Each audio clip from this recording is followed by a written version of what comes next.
குறைஷிகள் என்னமோ வந்து அந்த லாத்து மனாத்து பக்தியில் அப்படியே முத்தி போய் அல்லாவையே பகைச்சிக்கிட்டு அல்லாவுடைய ரசூலை பகைச்சிக்கிட்டு அவங்களுக்கு மீனிங் தெரியும். லா இலாஹ இல்லல்லாவுடைய ஒர்த் என்னன்னு தெரியும் அவங்களுக்கு. லா இலாஹ இல்லல்லான்னா நாளைக்கு கொண்டாந்து முகம்மது நம்மளை ஒரே அணியில் சேர்த்திடுவார், சமமாக்கி விட்டுருவார். பிலாலும் நானும் ஒரே சஃப்பில் நின்று தொழுக வேண்டிய நிலைமைக்கு வந்துடுவோம். நாளையிலேருந்து எனக்கு வந்துட்டு இருந்த பங்கு காபாவுடைய அந்த ஷேரிங்கில் ஒவ்வொருத்தருக்கும் ஒரு பங்கு இருந்தது. காணிக்கைகள் பங்கு பிரிக்கிறவர் ஒருத்தர் இருந்தார், ஆடுகளை பங்கு பிரிக்கிறவர் ஒருத்தர் இருந்தார், தோள்களை வந்து பங்கு பிரிக்கிறதுல ஒருத்தர் இருந்தார், அப்புறம் பணம், அப்புறம் அங்கே வந்து ஹோட்டலில் சாப்பாடு யார் போடுறது, எல்லாத்துலேயுமே அவங்களுக்கு ஷேரிங் இருந்து இன்றைக்கும் ஷேரிங் இருக்குது. இன்றைக்கி வந்து ஹஜ்ஜுக்கு போகிறவங்களுக்கு தெரியும், மக்தபுக்குன்னு ஒரு ஃபீஸ் வாங்குவாங்க. மக்தபுன்ட்டு போன உடனே நீங்கள் பஸ்ஸில் போய் இறங்கி உங்கள் ஹோட்டலில் போய் நீங்கள் இறங்கின உடனே உங்களுக்கு ஒரு கார்டு கொடுப்பாங்க. இந்த மக்தபு தான் உங்களுது, இவர் தான் உங்களுக்கு அமீர். அந்த அமீர் எங்கே இருப்பார் அப்படின்னா, அவர் வந்து ஒரு பயங்கரமான ஒரு அரண்மனையில் அவர் உக்காந்துட்ருப்பார். அவர் வந்து வழிகாட்டலாம் மாட்டார். ஆனால் அந்த அமீருக்கு கீழே தான் நீங்கள் ஹஜ்ஜு செய்கிறீங்க.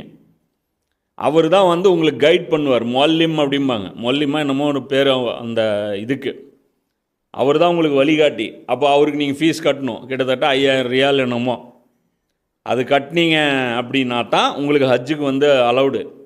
அப்போ அவருக்கு கீழே தான் டென்ட்டுகள் பிரிக்கப்படும். அவங்க வந்து வரவே மாட்டான். இந்த சில ஈபிலெல்லாம் பார்த்தீங்கன்னா ஒரு ஃபோர்மேன் வந்து ப்ரைவேட்டாக ஒரு 4-5 பேரை வச்சுருப்பாங்க. இந்த கம்பத்தில் பீஸ் போடுறதுக்கு அது போடுறதுக்கெல்லாம் அவங்க போக மாட்டாங்க, அசிஸ்டண்ட்டு தான் அனுப்பிவிடுவாங்க.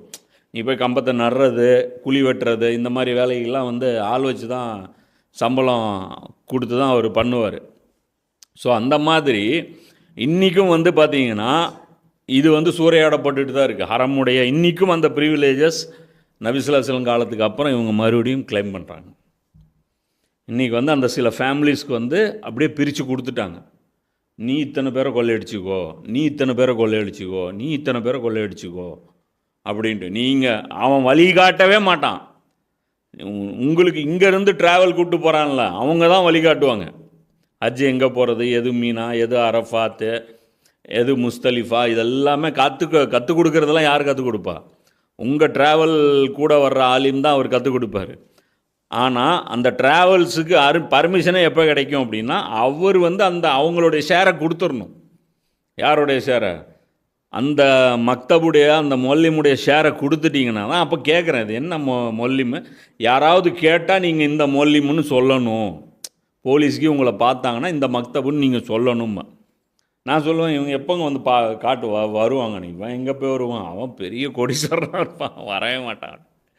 அவன் இந்த ஸ்பாட்டுக்கே வர மாட்டான். அவனுடைய அல்ல கைக்கு மட்டும்தான் வரும். வந்துட்டு அந்த கார்டை மட்டும் நம்ம கையில் கொடுத்துட்டு நமக்கு கையில் ஒரு டேகு மாட்டி விட்டு இந்த மாதிரி ஒரு பெல்ட் ஒன்று போட்டுவிட்டு அவன் பாட்டுக்கு போயிடுவாங்க. அப்போ இது புரிஞ்சுக்கிங்க, அங்கேயும் பிரச்சனை என்ன? கடவுள் கொள்கையெல்லாம் ஒரு பிரச்சனையே கிடையாது. அது சும்மா ஒரு லுலுவாய்க்கு பிரச்சனை என்ன அப்படின்னா லாபங்கள் தான்.